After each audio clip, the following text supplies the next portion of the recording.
আমাদের ব্যবহৃত মোবাইল ফোনে বিটিআরসি মেসেজের মাধ্যমে সিম কার্ডে জানিয়ে দিচ্ছে আপনার ব্যবহৃত হ্যান্ডসেট অন্য কারো সিম ব্যবহার করা অথবা হ্যান্ডসেটটি স্থানান্তরের পূর্বে ডিরেজিস্ট্রেশন ব্র্যাকেটের মধ্যে এনআইডি থেকে সেটটির রেজিস্ট্রেশন বাতিল করুন, অন্যথায় সিম কার্ডটি হ্যান্ডসেটটিতে কাজ করবে না।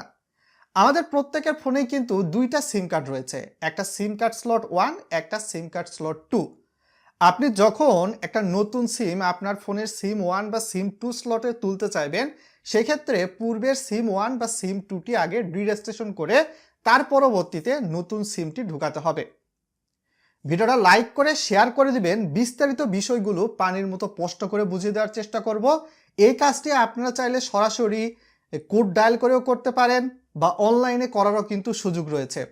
তো আপনি নতুন যে সিমটা তুলবেন, এই সিমটা আপনার এনআইডি দিয়েও রেজিস্ট্রেশন কিন্তু থাকতে পারে, বা বাবা মা ভাই বোন আত্মীয় স্বজন পাড়া প্রতিবেশী ফ্রেন্ড সার্কেল যে কারো। এজন্য প্রথমে আপনার ফোনে ডায়াল বারে চলে যেতে হবে। চলে যাওয়ার পর ডায়াল করে দিবেন *16161#। যদি আপনার এই যে সিমটা আপনার ফোনে সিম স্লট 2তে তুলতে চান, তাহলে সিম 2 যে অপশনটা রয়েছে সেখানে ক্লিক করে দিতে হবে, আর 1-এ তুলতে চাইলে 1-এ ক্লিক করে দিতে হবে। আমি 2তে তুলবো, তাই সিম 2তে ক্লিক করে দিলাম। দেখতে পাচ্ছেন? তারপর এইরকম আসতেছে একটা স্ট্যাটাস, একটা ডিরেজিস্ট্রেশন।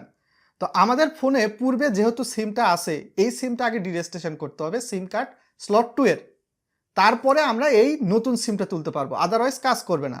তো সেক্ষেত্রে 2 নাম্বারে যেহেতু ডিরেজিস্ট্রেশন, তাই এখানে আমরা ফাঁকা ঘরে 2 লিখব। বুঝতে পেরেছেন?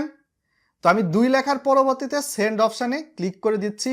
All is okay, no tension. কিছুটা লোডিং হবে আবারও। তারপর বলা হচ্ছে provide 4 digit NID you use to buy the SIM, অর্থাৎ আপনার ফোনের সিম স্লট 2-র যে সিম কার্ডটা রয়েছে, সেই সিম কার্ডটি কার এনআইডি দিয়ে রেজিস্ট্রেশন করা। আপনার ফোনে সিম থাকলে সেটা আপনার এনআইডি দিয়ে রেজিস্ট্রেশন করার সম্ভাবনা বেশি, তাই নয় কি? বা আপনার বাবা মার হয়তো বা এনআইডি দিয়ে রেজিস্ট্রেশন করা সিম যদি আপনার ফোনে তুলে থাকেন, তো সেই ক্ষেত্রে আপনার বাবা মার এনআইডির লাস্টের 4টা সংখ্যা এখানে দিতে হবে। তো আমার ফোনে যেই সিম কার্ডটা সিম স্লট 2তে আছে, সেটা আমার এনআইডি দিয়ে রেজিস্ট্রেশন করা, তাই আমি আমার এনআইডির লাস্টের 4টা সংখ্যা এখানে লিখে দিচ্ছি। স্মার্ট কার্ড হতে পারে বা লিমিটিং যুক্ত এনআইডি কার্ড হতে পারে, যে কোনো এনআইডির লাস্টের 4টা সংখ্যা আপনি এখানে লিখে দিবেন সিম্পলি। লিখে দেওয়ার পরবর্তীতে সেন্ড যে আইকনটা রয়েছে, এখানে আপনাকে ক্লিক করে দিতে হবে। ক্লিক করে দিলেই কিন্তু আপনার খেলা প্রায় 90% শেষ।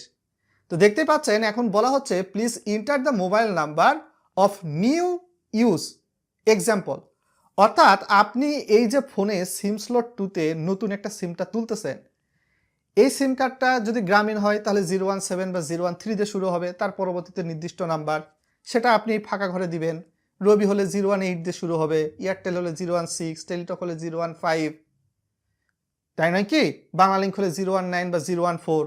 তো নাম্বারটা আমি এখানে দিয়ে দিব যেই সিমটা আমার ফোনের সিম স্লট 2তে তুলব। তো আমি নাম্বারটা দেওয়ার পরবর্তীতে কি কাজ করব, এখানে দেখতেই পাচ্ছেন সেন্ড অপশান রয়েছে। সেন্ড অপশানে আমি ক্লিক করে দিব বরাবরের মতো। কাজ শেষ। You will get an message soon, thank you Grameenphone. আমাকে এই বিষয়টি বলা হয়েছে ইতিমধ্যে। তাহলে আমি এখন কি করব? আমাকে অবশ্যই আমার ফোনের মেসেজে চলে যেতে হবে। মেসেজে চলে গেলে কি বলা হচ্ছে, নিবন্ধন বাতিলের আবেদনটি গ্রহণ করা হয়েছে। হ্যান্ডসেটটিতে সিম প্রবেশ করালে স্বয়ংক্রিয়ভাবে নিবন্ধন সম্পন্ন হবে। অর্থাৎ আমার ফোনের সিম কার্ড স্লট 2-র সিম যদি খুলে আমি এই যে একটা সিম রয়েছে, এই সিমটা এখন ফোনে তুলি, তাহলে অটোমেটিকভাবে রেজিস্ট্রেশন হয়ে যাবে। আর আগের সিমটা আপনার ফোনের আইএমইআই থেকে ডিরেজিস্ট্রেশন হয়ে যাবে। তো এটা অনেকটা হয়তো বা সিটিসেলের রিম সিস্টেম যেমনটা ছিল আপনার কাছে তেমনটা লাগতে পারে। তো সরকার যেহেতু এনইআইআর বা ন্যাশনাল ইকুইপমেন্ট আইডেন্টি রেজিস্টার চালু করে দিয়েছে, সো এটা কার্যকর হয়ে গেছে। এখানে আপনার বা আমার কোনো কিছুই করার নাই। আপনি বা আমি সাধারণ নাগরিক হিসাবে প্রতিবাদও করিনি, সিম বারবার পরিবর্তনে এই কাজটাই আপনাকে করতে হবে। অথবা আপনারা চাইলে NEIR-BTRC.gov.bd এই পোর্টালে গিয়ে অনলাইনের মাধ্যমেও রেজিস্ট্রেশন ডিরেজিস্ট্রেশনের খেলাটি খেলতে পারবেন। অ্যাজ ইউর উইশ, সিদ্ধান্ত একান্তই আপনার। এখন কথা হচ্ছে আপনার ফোনটা বিটিআরসি ডাটাবেজে রেজিস্ট্রেশন করা আছে কিনা। তো আমি তো সিম স্লট 2 এর ক্ষেত্রে এটা দেখালাম। আর সিম কার্ড স্লট 1-এ যদি আপনি আরও একটা সিম তুলতে চান, সাপোজ আমি টেলিটক সিম নিলাম, তাহলে ওই বরাবরের মতোই ফোনের ডায়াল প্যাডে গিয়ে *1616# ডায়াল করে 2 দিবেন, অর্থাৎ ডি রেজিস্ট্রেশন সেন্ড করবেন।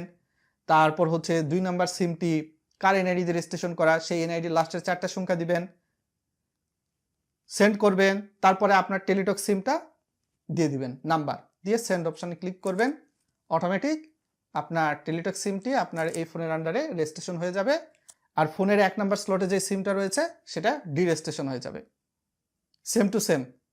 আর আপনার ফোনটা বিটিআরসির ডাটাবেজে রেজিস্ট্রেশন হয়েছে কিনা এটা চেক করার জন্য ফোনের ডায়াল প্যাডে গিয়ে *1616# ডায়াল করে দিবেন। তারপর এইখান থেকে আপনি দেখতেই পাচ্ছেন 1 নাম্বার দেওয়া রয়েছে। 1 নাম্বার মানে কি স্ট্যাটাস, তো আমরা এখান থেকে 1 দিব, 1 দিয়ে সেন্ড অপশানে ক্লিক করব। ক্লিক করলে ফোনের আইএমইআই নাম্বার, তো আমাদের প্রত্যেকের ফোনের কিন্তু 2টা আইএমইআই নাম্বার থাকে। *#06# ডায়াল করলে ফোনের এখানে দেখতে পারবেন।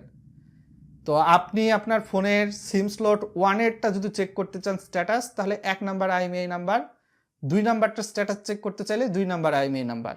তো আপনি আইএমইআই নাম্বারটা দিবেন, আমারটা আমি দিয়ে দিচ্ছি, তারপর সেন্ড অপশানে ক্লিক করে দিচ্ছি। তারপর দেখতে পাচ্ছেন থ্যাংক ইউ গ্রামীণ ফোন। তো আপনারটা রবি, এয়ারটেল, বাংলা লিঙ্ক হলে সেটা তাদের মতো করে মেসেজ দেখাবে। আমার এখানে মেসেজ এসেছে এবং আমারটা কিন্তু বিটিআরসি ডাটাবেজে নিবন্ধিত রয়েছে। সো এটাই ছিল মোরাল অফ দ্য স্টোরি।